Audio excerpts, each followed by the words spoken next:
Capstone holidays இவங்களுடைய summer சேலில் இப்போ special ஆஃபராக Singapore, Malacca, Kuala Lumpur அப்படின்னு எல்லாத்தையும் கவர் பண்ணி 5 nights 6 days கொண்ட ஒரு குரூப் டூர் பேக்கேஜுக்கு பெர் பர்சன் இவங்க 84,999 சார்ஜ் பண்ணுறாங்க. அடிஷனலாக 2 days லங்காவையும் சேர்த்து நீங்கள் எக்ஸ்ப்ளோர் பண்ணணும் அப்படின்னா 99,999 இவங்க சார்ஜ் பண்ணுறாங்க. இதிலேயே உங்களுடைய Singapore visa, flight tickets, private transfer, hotel accommodation, breakfast, lunch and dinner, dedicated tour manager, all entry ஃபீஸ்லேருந்து வாட்டர் பாட்டில் வரைக்கும் எல்லாமே இதிலேயே கவர் ஆகிடும். இவங்ககிட்டயே 3 nights 4 daysக்கான ஒரு மலேசியா குரூப் டூர் பேக்கேஜ் 44,999க்கும் 4 nights 5 daysக்கான தாய்லாந்தில் புக்கட் அண்ட் கிராபியை மட்டும் தனியாக எக்ஸ்ப்ளோர் பண்ணக்கூடிய ஒரு குரூப் டூர் பேக்கேஜ் 58,499க்கும் வியட்நாமில் 6 nights 7 days அப்படின்னு எக்ஸ்ப்ளோர் பண்ணக்கூடிய ஒரு குரூப் டூர் பேக்கேஜ் உங்களுக்கு 89,999க்கும் அவைலபிளாக இருக்குது. அப்புறம் என்ன, இந்த சம்மர் ஹாலிடேஸில் உங்களோட ஃபேமிலியோட ஒரு இன்டர்நேஷ்னல் ட்ரிப், அதுவும் அஃபோர்டபுள் காஸ்ட்டில் போகணும் அப்படின்னு காத்துட்ருக்க நபர்களாக நீங்கள் மேலே தர்ற நம்பருக்கு கேப்ஸ்டோன் ஹாலிடேஸுக்கு கால் பண்ணுங்கள். உங்களோட ட்ரீம் டெஸ்டினேஷனுக்கான டூர் பேக்கேஜை புக் பண்ணுங்கள். Hello viewers, welcome to filmi craft. நான் உங்கள் அருண். இந்த எபிசோடில் ஒரு மலையாளம் ஸ்போர்ட்ஸ் ட்ராமாவாக நம்ம ஊர் தேட்டர்ஸ்லேயே இன்றைக்கி வெளியாக இருக்கிற ஆலப்புழா ஜிம்கானா படம் எப்படி இருக்குது அப்படின்னு தான் இங்கே நம்ம பார்க்க போகிறோம். இந்த படத்தில் கதாநாயகன், அவருக்கு 4-5 ஃப்ரெண்ட்ஸு எல்லாரும் 12th எழுதி முடிச்சுட்டு ரிசல்ட்ஸுக்காக வெயிட் பண்ணிக்கிட்டு இருக்காங்க. ஆனால் வந்த ரிசல்ட்ஸு இவங்க எதிர்பார்த்த அளவுக்கு ஆனந்தமாக இல்லை. இப்படி இருக்கக்கூடிய நிலைமையில், ஏன்பா நம்ம மார்க்கே எடுக்க முடியல, அப்புறம் காலேஜில் எப்படி சீட்டு வாங்குறது? எனக்கு தெரிஞ்சு ஒரே ஒரு வழி தான் இருக்குது.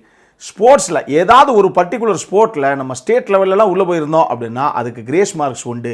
அதை வச்சே நம்ம இங்கேயும் கிளியர் பண்ணிடலாம், காலேஜ்லேயும் சீட்டு வாங்கிடலாம் அப்படின்னு பிளான் பண்ணுறப்ப கதாநாயகன் எல்லாரும் ஓகேப்பா அப்புறம் என்ன பண்ணிடுவான் அப்படிங்கிறாங்க. சரி, இப்போ எந்த ஸ்போர்ட்டை நம்ம செலக்ட் பண்ணலாம் அப்படின்னா ஹீரோ நம்ம பாக்ஸிங்கே எடுப்போம்ப்பா அப்படின்னு சொல்கிறாப்புல. சரி, ஓகே எடுத்துட்டாப்புல. இதுக்கப்புறம் அவர் நினச்சதையெல்லாம் வெற்றிகரமாக செஞ்சு முடிச்சாரா இல்லையா அப்படிங்கிறது தான் இந்த படத்துடைய மொத்த கதையை. இந்த படத்தை பொறுத்தளவுக்கு எனக்கு ரொம்ப பிடிச்ச விஷயமே இந்த படத்தில் இருக்கக்கூடிய ஆக்ஷன் சீக்வன்ஸ் எல்லாத்தையும் அதகலமாக இவங்க காட்சிப்படுத்தின விதம். டெக்னிக்கலி செம்ம சவுண்டாக பண்ணியிருக்காங்க. அதுலேயும் குறிப்பாக அந்த செகண்ட் ஹாஃபில் ரிங்குக்குள்ளே நடக்கக்கூடிய ஒரு சீக்வன்ஸ் ஆகட்டும், கிளைமேக்ஸில் ஒரு சம்பவம் ஒன்று இருக்குது, அதை நான் ரிவீல் பண்ண விரும்பலை, அந்த விஷயமாகட்டும், இது எல்லாத்தையும் அந்தளவுக்கு அட்டகாசமாக கன்சீவ் பண்ணியிருக்கு இந்த டீமு. டெக்னிக்கலி சவுண்டான ஒரு படம் தான் இது. ஏன்னா இந்த படத்துடைய பிளாட் அந்த மாதிரி ஒரு பிளாட்டு. படத்துடைய ஆக்ஷன் கோரியோகிராஃபர் ஆகட்டும், அவர் கிரெடிட் கொடுத்தே ஆகணும், மிகப்பெரிய கிரெடிட் கொடுக்கணும். அதை சூப்பராக பண்ணியிருக்காப்புல அவர். அதே மாதிரி சினிமோட்டோகிராஃபி, மியூசிக்கு, எடிட்டிங்கு, படத்துடைய சவுண்ட் டிசைனிங் ஒர்க்கு அப்படின்னு சொல்லி எல்லா விஷயத்தையும் ரொம்ப அட்டகாசமாக கொண்டு வந்திருக்காங்க இவங்க. டெக்னிக்கலி சவுண்டான ஒரு ப்ராடக்டாக வந்ததுக்கு இது இவங்க எல்லாருடைய கான்ட்ரிபியூஷனுமே முக்கியமான ஒரு காரணம் அப்படின்னு தான் நான் சொல்லுவேன். இன்னொரு விஷயம், ஒரு ஸ்போர்ட்ஸ் ட்ராமா அப்படின்னு சும்மா அப்படி பேருக்கு விபூதி அடிச்சுவிட்டு ஒரு படத்தை எடுக்காமல், ஒரு ஸ்போர்ட்ஸ் ட்ராமா, ஒரு ஸ்போர்ட்ஸ் பர்சன் அப்படின்னா எந்த அளவுக்கு அவங்க ஃபிட்டாக இருக்கணும் அப்படிங்கிற மாதிரியே இந்த படத்தில் வரக்கூடிய பல கதாபாத்திரங்கள் பயங்கர ஃபிட்டாகவே இருக்குது. ஒருவேளைக்கு அந்த மாதிரி ஃபிட்டான ஆளுங்களை மட்டுமே இவங்க காஸ்ட் பண்ணாங்களா இல்லை, ஏன்னா ஒரு சாதாரண ஆள், ஒரு ஆர்டிஸ்ட்டு திடீர்னு அவர் ஒரு பாக்ஸராக மாறணும் அப்படின்னா சும்மா மாற முடியுமா என்ன? அதுக்கு ஒரு ட்ரைனிங் ஒன்று இருக்கும் இல்லையா? அந்த மாதிரி ஏதாவது மந்த்ஸ் ஆஃப் ட்ரைனிங் இவங்க போனாங்களா என்ன அப்படிங்கிறதெல்லாம் தெரியல. பட் பார்க்குறதுக்கு பரவாயில்லைங்க, எல்லாருமே பாக்ஸிங்கிறத கொஞ்சம் ப்ரொஃபஷனலாக ரொம்ப நீட்டாகவே பண்ணுறாங்க அப்படிங்கிற மாதிரியே எனக்கு பட்டது. பர்ஃபார்மன்ஸை பொறுத்தளவுக்கு முக்கியமான சென்ட்ரல் கேரக்டர்ஸாக வரக்கூடிய நஸ்லன் ஆகட்டும், லுக்வன் அவரன் ஆகட்டும், கணபதி ஆகட்டும், அப்புறம் அந்த சைடில் இருக்கக்கூடிய அனகா மாயா ரவி அவங்களாகட்டும், இப்படி குறிப்பிட்ட ஆர்டிஸ்ட் எல்லாரும் அவங்கவுங்க எடுத்துக்கிட்ட கதாபாத்திரத்தை ரொம்ப நேர்த்தியாகவே கொண்டு வந்திருக்காங்க. சப்போர்ட்டிங் காஸ்டில் நிறைய பேர் இருக்குது சொல்லணும்னா. ஏன்னா அந்த படத்துடைய கதாபாத்திரங்கள் எக்கச்சக்கமான கதாபாத்திரங்கள் எல்லாருமே கனக்கச்சிதமாக அந்த ரோலுக்கு ஃபிட்டின் ஆகியிருக்காங்க அப்படின்னு தான் நான் சொல்லுவேன். இதனுடைய பிரச்சனை எங்கே ஆரம்பிக்குது அப்படின்னா, முதல்ல ஒரு கதையாக ஒரு சுவாரஸ்யமான கதைக்களம் தான் இது. ஆனால் திரைக்கதை அமைச்ச விதத்தில் அங்கங்கே ரொம்ப லேக் ஆகுது இந்த படம். ஓவராலாக பார்த்து முடிக்கும் போதெல்லாம் ஏங்க இது கிட்டத்தட்ட ஒரு 2 மணி நேரம் 20 நிமிஷம் தான் அந்த படம் ஓடுது. கிட்டத்தட்ட ஒரு 3.5 மணி நேரத்துக்கு மேலே படம் ஓடுற மாதிரி எப்போ படம் முடியும் அப்படிங்கிற அளவுக்கு ஒரு ஃபீலை கொடுத்துருது இந்த படத்துடைய ஓவரால் ரன்னிங் டைமை பார்க்கும்போது. ஸோ இவங்க திரைக்கதையில் ஒரு சில விஷயங்களை சுவாரஸ்யப்படுத்திருக்கணும். இல்லைன்னா செகண்ட் ஹாஃபில் ஒரு சில ஆக்ஷன் பிளாக்ஸாக நிறைய வருதுன்னு வச்சுக்கோங்க. இந்த ரிங்குள்ளே நடக்கக்கூடிய சீக்வன்ஸ் எல்லாம் ஒன்று வருது, அதெல்லாம் ஓகே. ஃபஸ்ட் ஹாஃப்லையாவது ஒன்றுமில்லாமல் சுற்றிட்டு தெரிஞ்ச ஒரு கும்பல் கடைசியாக ஒரு பாக்ஸிங் கிளப்புக்குள்ளே போகிறாங்க, அங்கே போய் என்ன கற்றுக்கிட்டாங்கிறத கிறிஸ்பாக பட்டுன்னு கட் பண்ணிவிட்டு அடுத்து செகண்ட் ஹாஃபில் இருக்க கொஞ்சத்தை ஃபஸ்ட் ஹாஃப்லேயே வச்சு கொஞ்சம் சுவாரஸ்யமாக எதையாவது பண்ணியிருக்கலாம். ஆனால் கொஞ்சம் வளவலா குளவலா அப்படின்னு தான் சொல்லி ஓவராலாக திரைக்கதை இழுத்தடிக்கப்பட்டிருக்கு அப்படிங்கிற மாதிரி தான் எனக்கு பட்டது. இன்னொரு விஷயம் நல்லா தெரிஞ்சுக்கங்க, இது கிரிக்கெட்டோ ஃபுட்பாலோ கிடையாது. ஏன், கிரிக்கெட்டு தான் நம்ம ஊரில் எல்லாத்துக்கும் தெரியும். ஃபுட்பாலே இங்கே பல பேருக்கு என்ன ரூல்ஸ்னு தெரியாது. பாக்ஸிங்கெல்லாம் என்ன ரூல்னு யாருக்கு தெரியும்?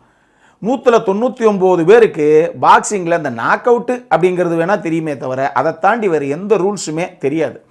ஸோ ஒரு குறிப்பிட்ட ஒரு ஸ்போர்ட், அதுவும் நம்மளுடைய உள்ளூர் மக்களுக்கு பரிச்சயமாகாத ஒரு ஸ்போர்ட்டை வச்சு நீங்கள் படம் பண்ணுறீங்க அப்படின்னா அந்த ஸ்போர்ட்டுடைய ரூல்ஸ் என்ன அப்படிங்கிறத ஆடியன்ஸுக்கு கண்டிப்பாக நீங்கள் முதல்லையே விளக்கணும்.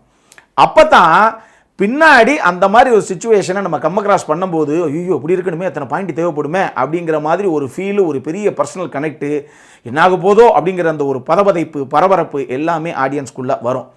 உங்களுக்கு எக்ஸாம்பிளுக்கு சொல்லணும் அப்படின்னா, தங்கல் படத்தில் எத்தனை விதமாக நம்ம ஷார்ட்ஸை வந்து போட முடியும், என்னென்ன ஷார்ட் போட்டால் அதுக்கு என்னென்ன பாயிண்ட் தெரியுமான்னு சொல்லி தன்னுடைய பொண்ணுங்களுக்கு அமீர்கான் விளக்கிறதாக ஒரு காட்சி அமைப்பு இருக்குது. அது இன்டென்ஷனலாக வைக்கப்பட்ட காட்சி, அது பொண்ணுங்களுக்கு தேவையே கிடையாது.